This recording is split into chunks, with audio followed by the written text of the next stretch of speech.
Welcome back to Real Florida Magazine. Welcome back here today on the beautiful campus of Florida Panhandle Technical College. It's been a long, hot summer so far, and there's still more to go. School's ready to go back into session. Our football teams take it on the chin. They're out there on the practice field. High 90 degrees. Obviously, they have mandatory water breaks and all that goes along with it. But I'll tell you what, it's hot and it's interesting, to say the least, right here in what we call the real Florida. Here today with Milton Brown and Kaylin Harden, here to talk about Green Dot. Now, this is an initiative directed towards bullying. We've had the opportunity for both of these people to be at our Chipley Kiwanis luncheon. Explain a little bit about it. If you don't know about this, if you hadn't heard about it yet, it's certainly compelling information, most especially if you've got children in elementary or high school, and obviously if they are the victim or perhaps even the bullies themselves, which so often is the case. Many times if our child is the bully, we just consider him aggressive, we consider him somebody who just wants to take charge. There's a lot to it, and when we come back, we're going to talk to Milton and Kaylin about Green Dot. We'll be right back.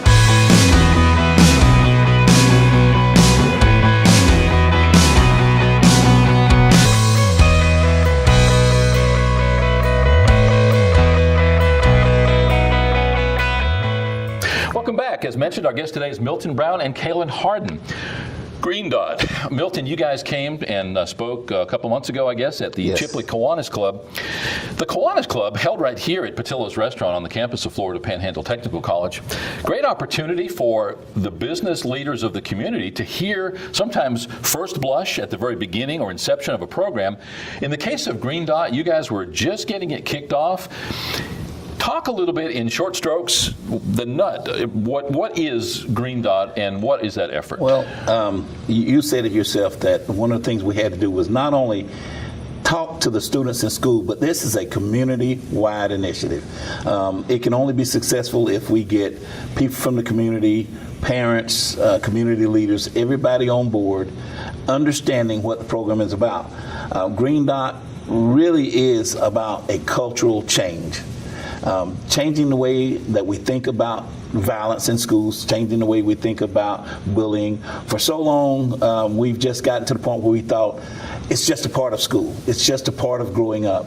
And until we change that thought, we really have to change the whole cultural thought on that and say, you know, it's not acceptable. And I'll even let Kaylin talk about specifically the Green Dot initiative and how that works. But it is, like I said, a community cultural change that we're looking at. Correct me if I'm wrong. Don't we have a more fundamental problem?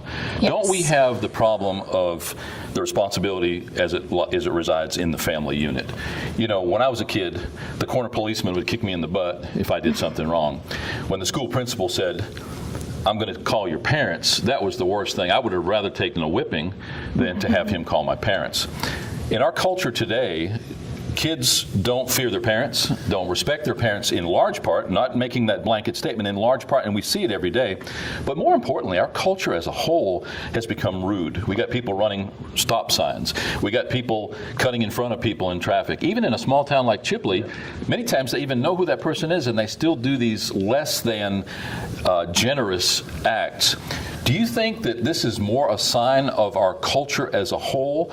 And I know that's kind of a loaded question, and as a school board member, I hesitate to even ask that question, but give me your thoughts just on that. Well, undoubtedly, it certainly is. I know some years ago, and I've always been involved in the schools, having 4 kids who came up through the school system. I remember being, and an example of what you're talking about, I remember being at the school in the office talking about something, and there was a student who was having some problems, wanted to go on a field trip that day, but because they had not handled their business on campus as far as attending classes and being there on time, they weren't going to be allowed to go. That student was being very disruptive to the point of even cussing the vice principal. The vice principal told her, no, you can't go, and the student then responded, well, I'm going to call my mom.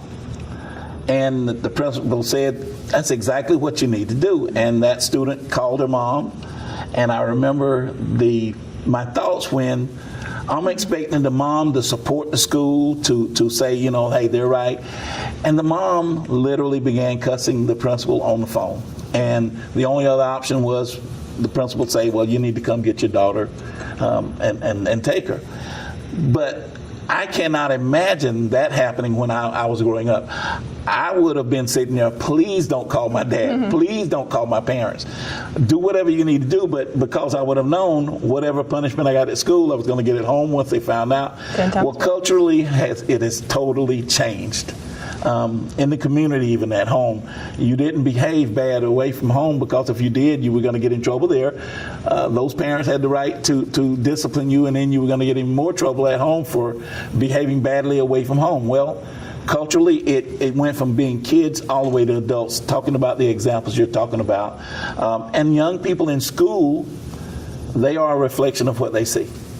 If they see bad behavior by adults in the community, they're going to reflect that. We cannot say, here's the way you need to behave. You know, the old thing of do as I say, not as I do, does not work. You have to give them examples of how to behave, and that's with parents, teachers, community leaders, or whoever. And before we even start talking about Green Dot, I guess we have to agree that we have to just accept the world as it is. There's a lot of changes. I personally firmly believe that once we took God and discipline out of the school system, and the zero tolerance, it's just allowed teachers to be lazy. It's allowed administrators to be lazy. They don't have to make decisions anymore. You cock your finger into the shape of a gun, you get expelled. There's no counseling of a student. Now, we're not here to discuss that today, and there's no easy answer to the problem. But I think we do have to recognize that we have fundamental social problems, which then brings about this.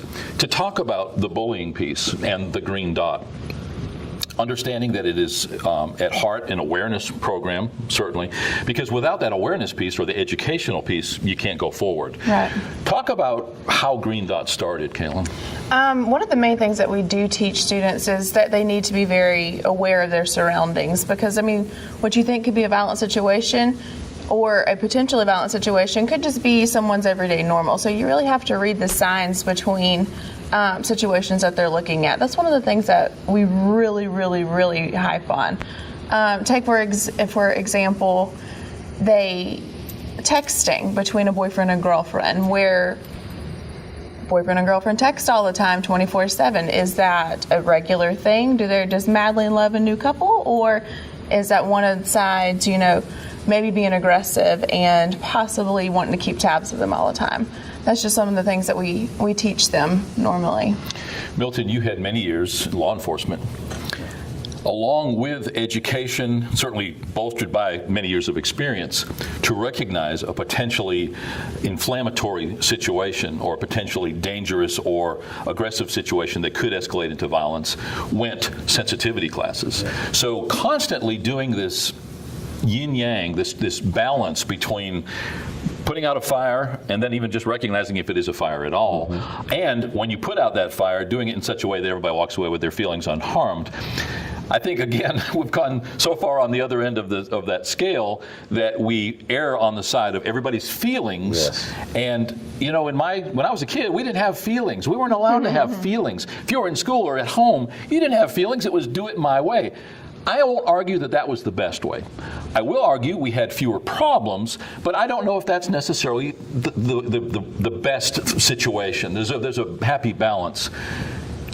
Looking at this from your position as a current school board member, as a former law enforcement person, talk a little bit about your thoughts of Green Dot and how it makes you feel to, number one, to recognize that we're starting to have an awareness, and that more importantly, we'll be able to maybe nip in the bud some of these potentially dangerous situations. Well, to get to my thoughts on it, I kind of have to start at the beginning. When I first was brought into the Green Dot program and introduced to it, I was slow to come around. Coming from that law enforcement background, we always in law enforcement had this thing of let's jump in, let's fix it, let's do it now, let's respond, let's put out the fire, as you said. Green Dot, actually, I've come around to where I've learned, and I truly feel it's a better approach. At the start of my involvement here, an incident happened in Graceville, Florida. There was a young lady who was actually shot and killed by her estranged husband. Now, that was a bad enough situation. But the part that really got me, her sister, who was also injured in that altercation, who survived. I remember watching her on the news, and her statement sticks with me. Her statement was, "I wish we had listened. I wish we would have believed him. He told us what he was going to do. He said things at work. He talked about it. We didn't believe it. We didn't check. We didn't check in. We didn't respond." And she felt like if we had simply done something, that situation wouldn't have happened.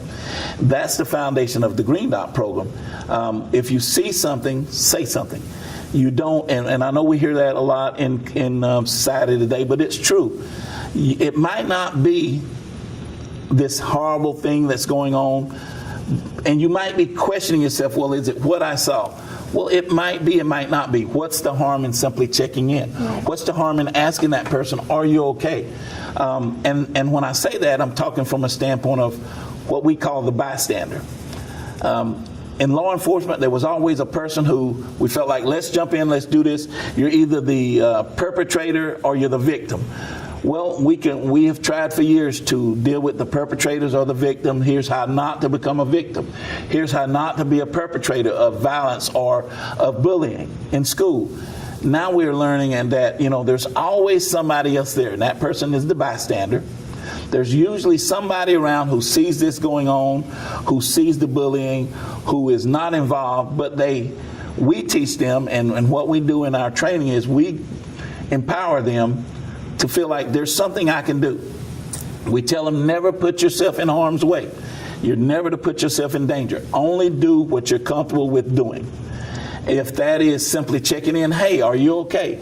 If there's a situation where, giving an example, or you're at a party and maybe someone's had a little too much to drink or someone doesn't seem quite right, check in with them. Are you okay? And let them respond. They might say, I'm fine, and you've done your job. Or you might find out, well, I can do a little more. And that's one of the foundational things that's called direct involvement. If some people are comfortable with that, coming through school, I was one of those. I didn't mind speaking up, saying things, so I didn't mind being what we would call directly involved. Then there's a method called delegate. Delegating is simply telling someone. You might be in a situation at school where you saw something, it didn't look quite right, but I'm not this outspoken person. I'm maybe more shy. Well, let a teacher know of the situation. We have school resources officers in school. Let that school resource officer know, hey, there's a situation I think you need to know about. Check in with this. For so long, students have been told, don't be a tattletale, and don't. I heard some statements recently that I'd never heard about. Snitches wind up in ditches, and snitches wind up with stitches. Well, we have to tell them, forget that. This is something that you can do to help society as a whole.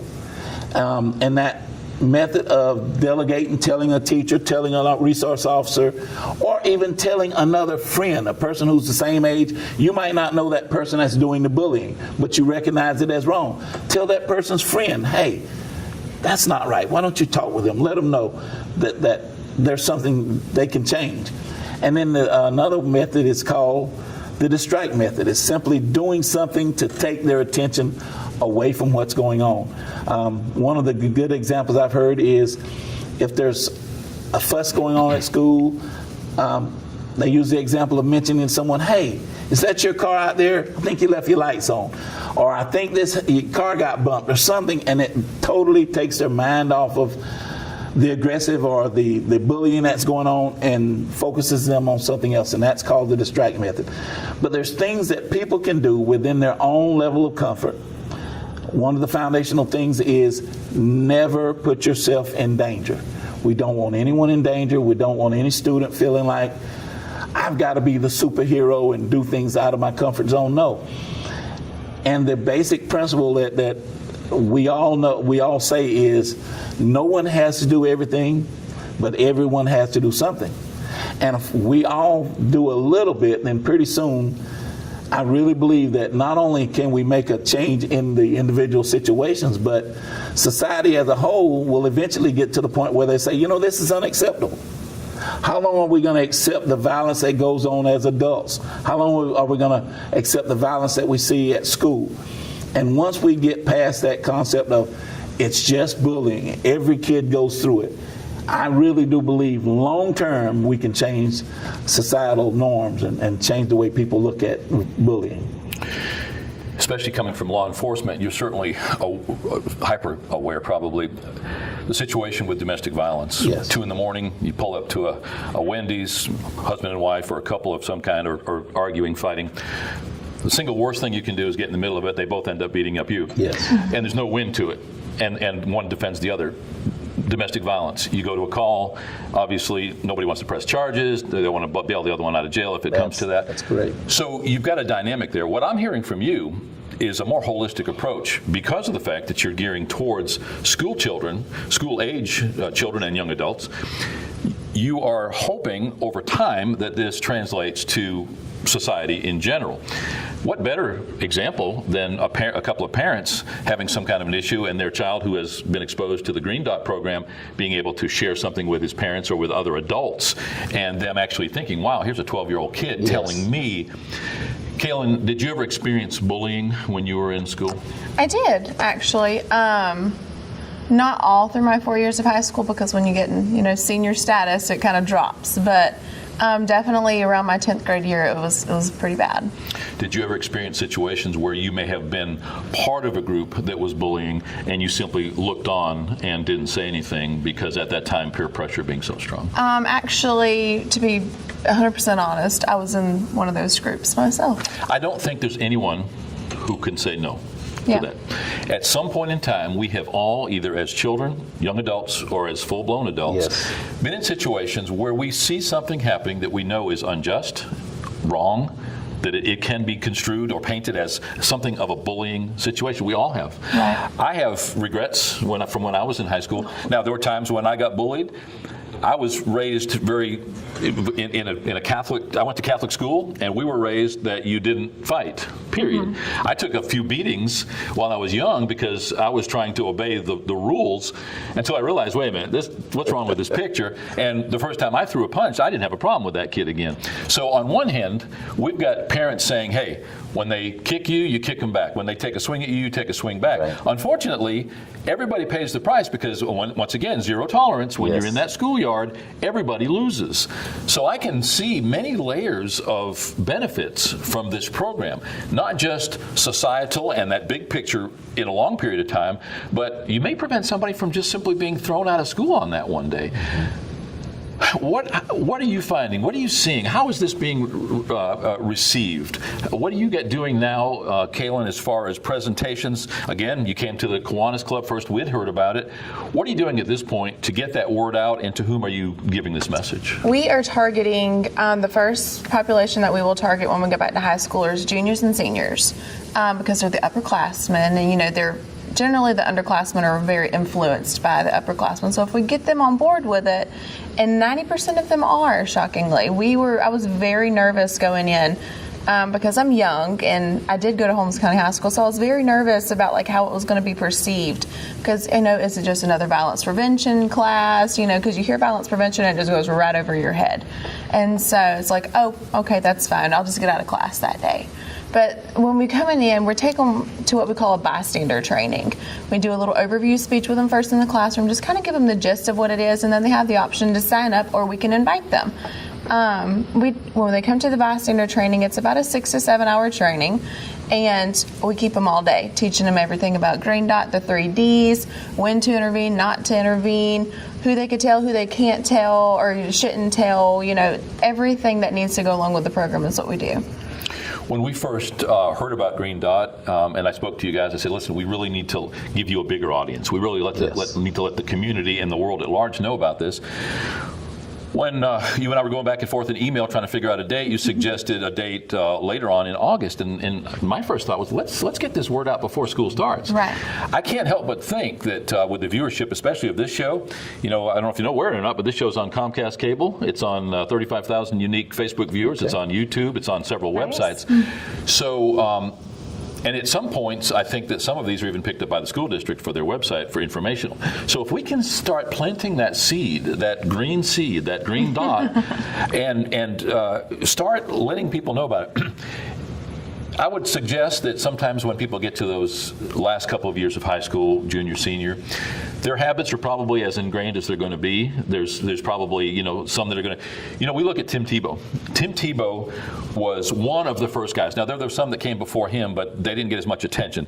Tim Tebow did things that other players either chose not to do, were afraid because of peer pressure to do, but he brought huge attention onto the spiritual side of sportsmanship and sports and all of the rest of it. And I can't help but think, Milton, that this program is going to be embraced by those same kinds of guys that are playing on that gridiron, that are playing all of the sports. And I would think that if you're able to catch the attention of a few of those sports players that are revered by the entire school and community, that's going to be helpful to get your message out. Well, this program is actually the two high schools locally that we have started it in is Holmes County High School and Vernon High School. We obviously hope for success at those high schools so that we can expand it out even farther into the surrounding high schools. One of the things that we agreed on as program coordinators and all was that we have to reach the leaders within those schools. Right. Like it or not, the leaders within those schools are generally athletes. Whether it's male athletes, female athletes, or whoever, but so many people look up to them. We've already talked with both high school football coaches. We've talked with cheerleader sponsor at both schools, and we have plans on actually implementing some what we call debut things at football games with the help of the cheerleaders and some other sponsors. But we know we have to get the support of those leaders on campus, those people who, younger kids, or even the younger ones who look up to or who look to other groups. We've talked with the band director at Holmes County High School. She directly has talked to the drama director, the people who are in charge of drama. We're not leaving any group out. We want to find leaders within those groups that will buy into the program, say, I want to be a part of that, and then maybe get the word out about it and get the support of the other students. We feel that this has to be a foundational part of the program. It's what we call the Tom Sawyer effect. If you can convince people it's fun to paint the fence, then they'll carry the water for you, and to mix that metaphor. So if you can get the attention, and I think, Kaylin, that you're going to find, especially in those groups of athletes in all of the sports, you've got people who are prideful because of their accomplishment, but they're fundamentally good people. I like to believe that everybody's fundamentally good, but human nature is something that God gave us to try to overcome every single day. I think an older adult said that to me years ago, that human nature is something that God gives us to overcome, because human nature is not always good. Yes. What do you see going forward? What are your thoughts at this point? Vernon High School, Holmes County High School. We're coming up into the 2016-17 school year. Do you have set goals, benchmarks? Do you have certain road signs that you've already got in place on the calendar by which time you want to implement certain things? And are you going to have this as major full school assemblies? Or how does the mechanics of that work? How are you going to actually present this to the schools? That's a wonderful question. We're still mapping out with the teachers and the principals because we want to make sure that everything is good for them. Our whole schedule is based around them, what they need, what they can do, what they can't do. But we're looking at doing a little bit of both, a little bit of small groups and a little bit of maybe full assemblies to let everybody in the school know, like, this is what we're doing. Maybe like he said, do some football games, maybe some basketball games. Pep rallies are wonderful. Everybody loves pep rallies. I've not met a kid in high school that doesn't like to get out of class for a pep rally. But we're looking at doing a lot of stuff. We're doing little bitty small groups, about 5 people, of overview speeches, face-to-faces, which is just one-on-one like we're doing. And then there's bystander trainings, which is about 30 kids. And then we're going to grow from there and see what we can do. Well, hopefully this product will maybe give some of those people a sneak peek at that program. Milton, is this part of a national effort, or is this something that you guys invented? Actually, right now, the Center for Disease Control is the one. It's a grant that they put forth. This is the only violence prevention program that they will fund. Reason being, it has been vetted, it's been checked out, it has been proven to reduce violence. One of the first places that it was brought out was Kentucky, the University of Kentucky, in fact, and they showed dramatic decreases in school violence, school bullying. It was expanded throughout all of Kentucky. Alaska did it, and some other states have done it. Currently, probably the next, the most recent people who have adopted it has been the military. The military has really just gone in and said, this is what we want. They vetted it, they checked it out, they said it works. One quick story on, if you don't mind, on how it works. And over at Herbert Field there in Fort Walton Beach, an airman had taken the training. Him and his wife had actually been introduced to it. This article was in the paper, but him and his wife were on the beach there in the Fort Walton Beach area. They noticed a young lady and a man walking by. The young lady was obviously under the influence. The young man was just about carrying her, holding her up. And his wife, the story said his wife looked at him and said, "Are you going to green dot him?" And he smiled and he walked over and said, "Hey, are you okay?" And that's what the foundation of this program is, again, simply checking in. "Hey, are you okay?" And the guy responded, said, "Yes, she's fine. She just had a little too much." And he said, "Oh, okay. Are you okay?" She still didn't respond. He then asked the guy, "Well, what's her name?"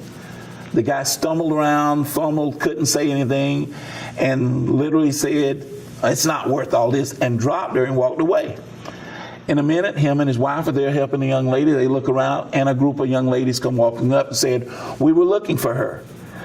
This guy had come and talked to us, and we got around, and he separated her from the rest of us. We didn't know what had happened to her. So that example is what we're talking about. Now, that's a larger example, but again, a societal change. They could have sat there and said, "It's none of my business," and done nothing, but simply checking in, I'm sure prevented something more harmful from happening. But that's kind of what we're talking about. It doesn't have to be this big production. It can be something simple as checking in, asking, "Are you okay?" And that's my hope, is that other programs, such as the Air Force has done it, college campuses. I know there's been some. Someone sent me a thing that ESPN picked up on it because Baylor University, who had some problems with their athletic department, one of the ways they said that they were going to correct the problem is they had adopted the program called Green Dot. So that when other campuses, high schools and all see that this is something that's working, this is something that universities are doing, we're hoping it'll be easier for us to go in and make this program.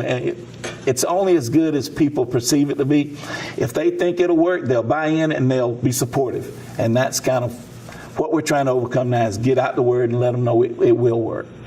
Now, you mentioned this was funded by a grant. Now, is that a state or a federal grant? A federal grant that's was sent to the state, and Tallahassee actually disseminated it to us. But that federal grant, like I said, was from the Center for Disease Control.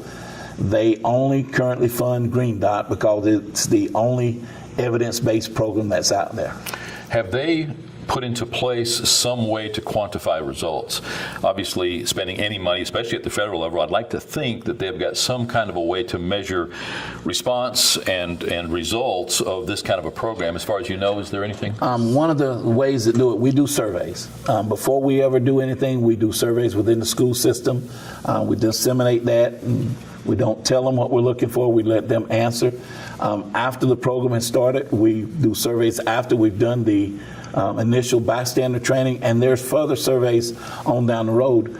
But also, as you know, any violence and all and stuff that's in school is reportable. That's reportable. One of the things that will be done is they'll actually look at statistics and hopefully see some decrease from those standpoints also.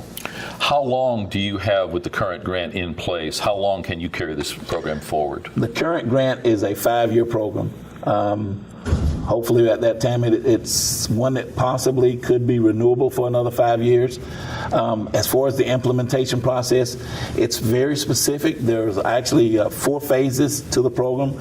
There was the initial startup, which was more or less planning and trying to get things together as far as the implementation process. And then it goes on to the fourth part, in which we're going into that part later, which is the sustaining it.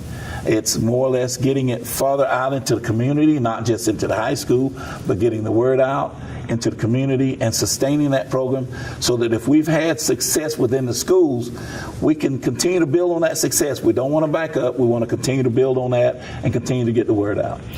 With the ability to have metrics in place so that you can show results, number one, I'm glad to hear it's a 5-year plan, certainly long enough to show some kind of response or results. More importantly, we look to the feds all too often to solve our problems. I would think that this would be something that most local businesses would embrace. I would think that, at the end of the day, I have skin in the game when it comes to Washington County and the surrounding counties, not the feds. And that's still my tax money at the end of the day. I would much rather know that I was funding it. Yes. Kaylin, do we see local businesses either coming to you and asking how they can get involved or expressing some kind of interest? How can I help? Do you see any of that? We haven't started. We've gone to a couple of community events and got the word out, but we haven't really started to do a community side of it yet. We're targeting mostly parents and students right now, trying to get the word to them first. Well, no, I mean, you came and spoke to the Kiwanis Club. Yeah. Well, yes. My question is, following that, did you have anybody come to you and say, how can I get involved as a business? What kind of help do you need? Yeah, I was going to say, Regions Bank has actually contacted us, and I think they still have a sign hung in there. So on the contrary, you are getting response from businesses. Yes, we are. Okay. Are you finding that to be the case? It is. Like she said, one of the banks, before we even knew it, in fact, the way we found out, they had, at Kiwanis, we disseminated some posters and gave some posters out. But I was actually just simply in the banking and noticed the poster and immediately called Kaylin and said, hey, you got to check this out. But it was important to them. In fact, they want us. They've mentioned to me personally about wanting to get more involved, wanting to support us in any way that we could. And there's been other individuals. The response at Kiwanis was overwhelming.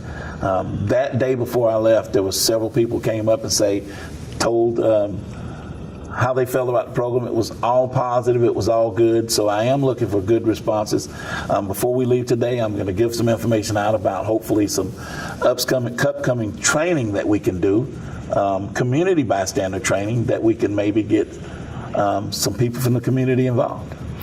Yeah, I would like to think again that community embracing of these kinds of efforts.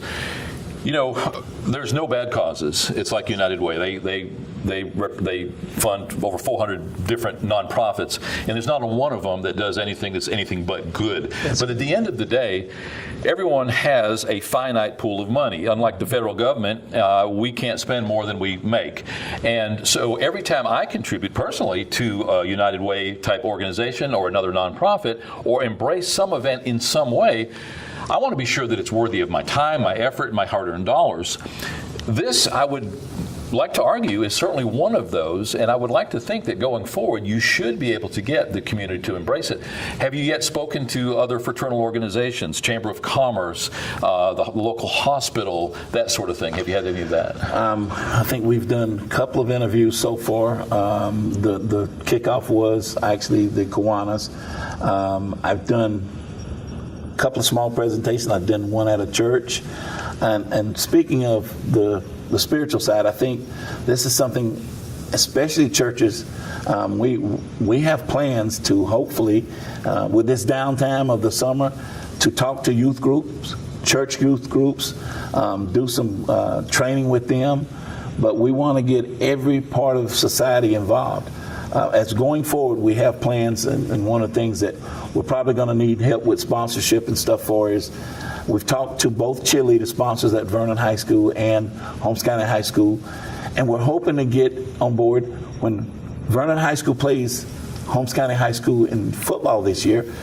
You hear about a blackout game and all this. We're hoping to make it a green-out game to where in the middle of the game, maybe at halftime or one of the quarters, everybody's wondering, why are both cheerleaders' sides wearing green? Why are their pom-poms green? Neither school's colors are green.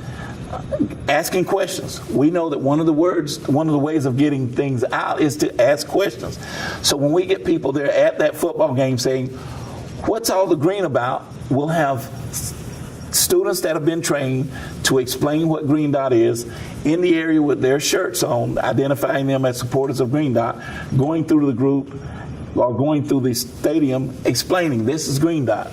Our plans are, and of course you have to kind of shoot for the stars and then get what you can, but we really do hope to have promotional items that we can throw out at the game, balls that have Green Dot on them and stuff that explain the program, cups and stuff like that. And we hopefully can kick off with something like that, a major community event, and then go forward from there.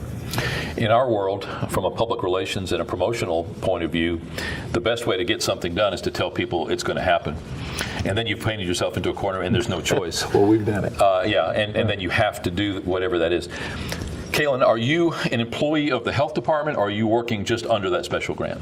I'm an employee of the health department. So you work for the health department, and then because of the special grant, they have allocated your time and resources to Green Dot? Correct. Yes, sir. Okay. What's your involvement, Milton?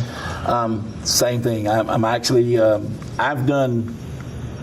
used to volunteer do work for the health department for many years. I taught classes, actually not only in Washington County, but Washington, Holmes, Jackson.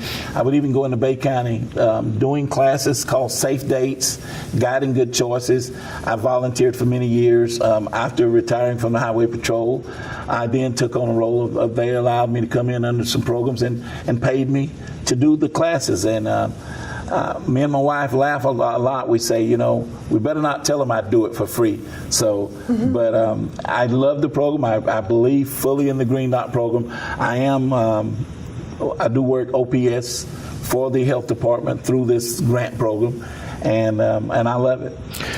Good for you, and I'm glad to hear that you are both compensated for that. So often, whether we're looking at a volunteer fire department or a chamber of commerce or whatever the fraternal organization happens to be, when you're totally dependent upon volunteers, we say, well, we can't be too harsh on them. We can't tell them that we have to get them to do it because, after all, they're volunteers. To me, sometimes availability is mistaken for ability. And just because somebody's available and willing to do it for free, they're the one in that position. And so often we see it in our fraternal organizations that because they're available and because they'll work for whatever.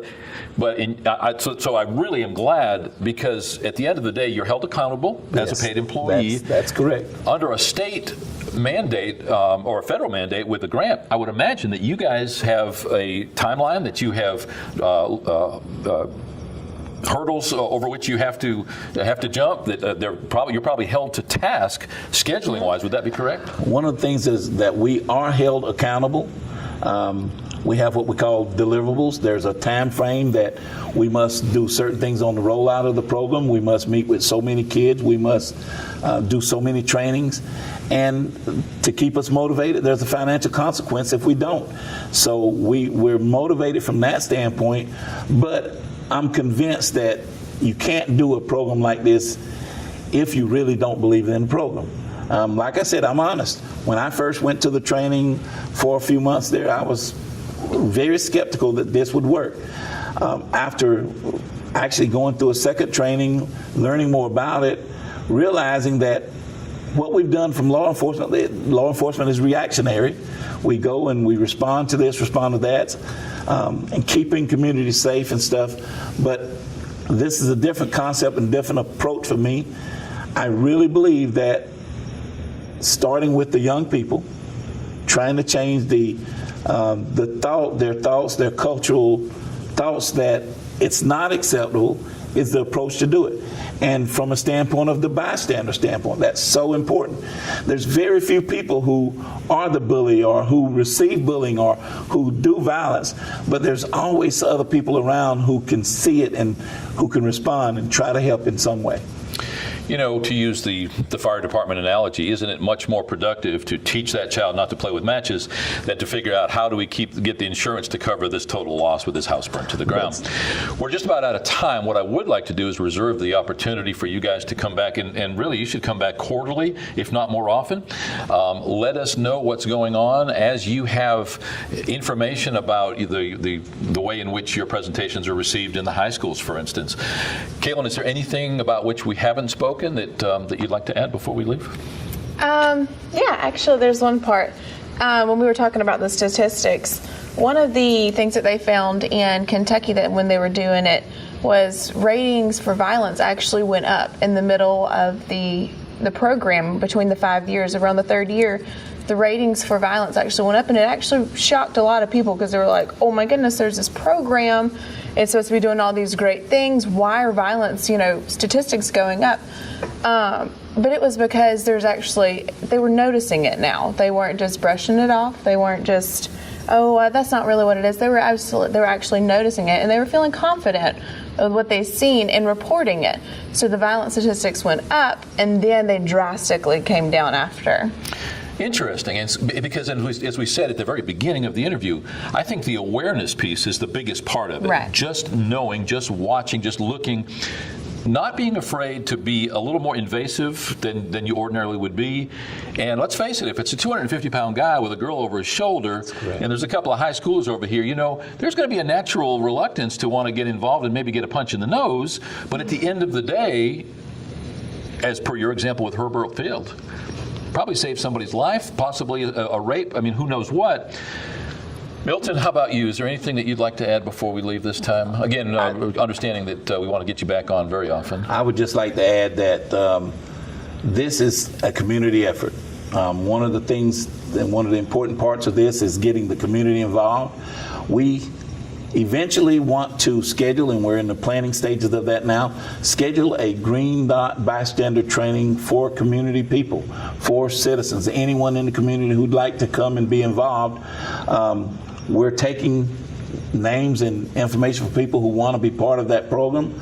My phone number is 850-260-5767. Again, that's 850-260-5767. For anyone who thinks that they might want to be involved in the program, go through one of our training, go ahead and contact us, and we'll put them on schedule, and we'll call them when we get the bystander training schedule. And again, going back to what you mentioned earlier, I really like that spiritual piece, getting the pastors involved, getting church groups involved. And then, just like with the Kiwanis Club, I think that getting those fraternal organizations involved, sometimes those are the kinds of people to whom people listen as much as anybody. And obviously from the school system, the teachers, the instructors, those role models, and the role models come in all sizes and shapes and ages. Sometimes that 6-year-old can be a role model to an adult. Thanks so much for you both for being here. Good stuff. Certainly learned a whole lot. Hopefully our viewers did too. Again, want you guys to come back on a regular basis. Please plan on coming back right after you do your first presentation. I'd really like to hear how that's received. More importantly, the comments that you're getting and how these young adults are really embracing the whole effort. So thanks again for being here. Thank you. Here today with Milton Brown and Kaylin Harden, talking about Green Dot. Certainly a worthwhile effort, interesting, and obviously, as I'm concerned, a good use of some of our federal monies. So often we complain about where those giveaway programs go. In this case, certainly one for which they're being held to task. I really like that piece, that they're being held to task for results, and with that timeline showing what they're actually doing with that grant money. At the end of the day, making our schools, our children, maybe just a little bit safer. More importantly, making them better adults going forward, maybe giving them that little bit of insight that ensures that they'll be the kind of adults we really want them to be. We'll be right back.